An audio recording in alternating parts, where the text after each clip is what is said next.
Welcome to Am I Lost in the Noise? Chapter 1. Thread 1. Where do our beliefs come from?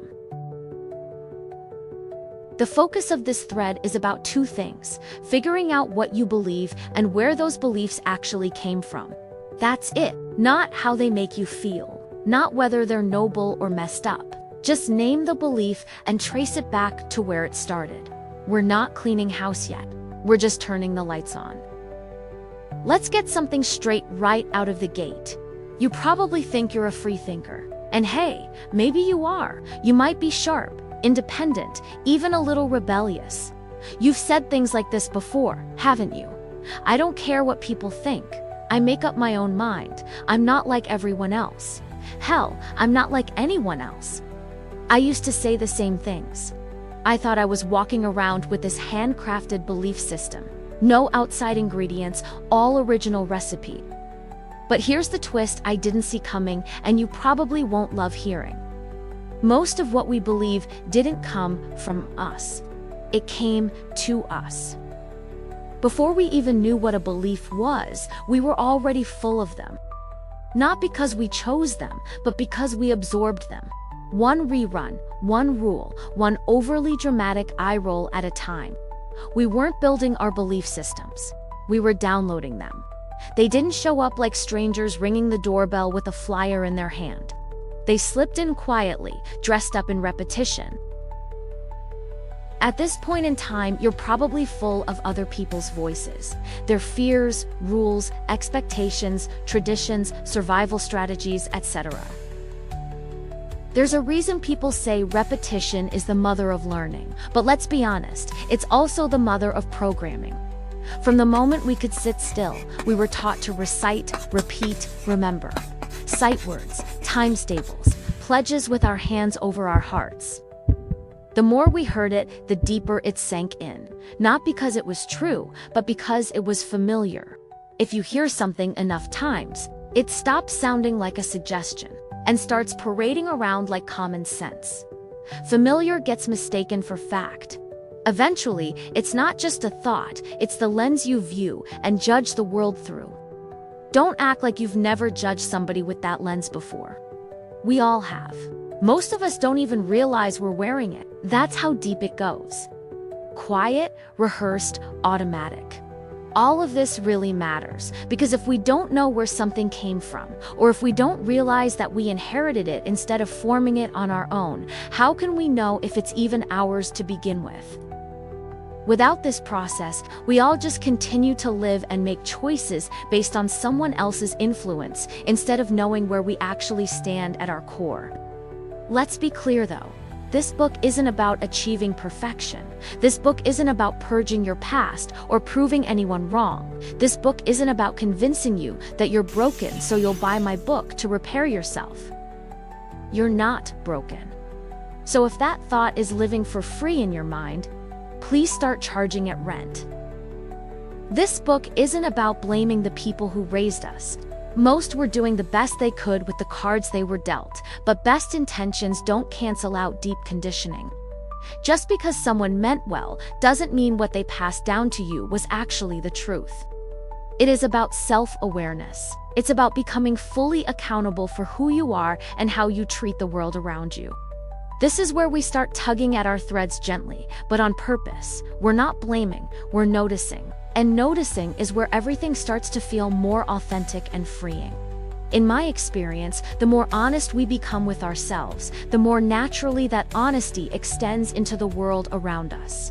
When that shift happens, I found that misunderstanding begins to loosen, the tension softens, and little by little, things feel less heavy. In that space, I've started to feel more present, more connected, more alive in a life that finally feels like it really belongs to me.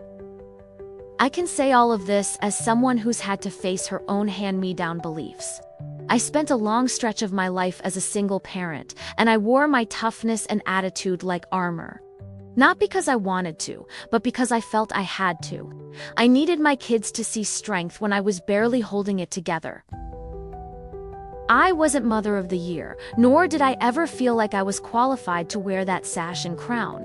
I was respectful, but firm with everything. I was not an alcoholic or a drug addict. I worked, but I did that constantly, not to chase wealth, but to protect my kids from the quiet shame of going without. I didn't want them to feel the weight of ever becoming a victim of people who weren't taught to understand what real struggle looked or felt like. So I pushed. I hustled. I survived. And I told myself I was doing it right, that I was navigating it all just fine. And I was, for the most part. Looking back, so much of what I believed then had never been questioned. We deserved better than living a life that was just fine. It was all just the script I thought a good mother was supposed to follow. The kind of mother who had to play both roles, carry both loads. And because of that script, my children learned to make do with what I gave them. What I couldn't see at the time was that something essential was missing. Not love. I've always loved them more than they'll ever know. What was missing were the acts of love. The quiet, steady presence that only comes when you stop reciting that script long enough to actually be there. I was too busy surviving to offer what they truly needed, a mother who wasn't running on empty. A mother who had the energy left in her at the end of making it through a day, scripted by someone other than herself. Not just to expect them to know she loved them, but to actually be able to show it. I've spent years now unlearning those patterns. And I often wonder, who would I have been if I'd had the kind of space then that I have now with Ray? If I hadn't been locked in survival mode from sunup to sundown, if I'd been able to ask myself what I actually believe. These days, I'm learning that support doesn't mean weakness.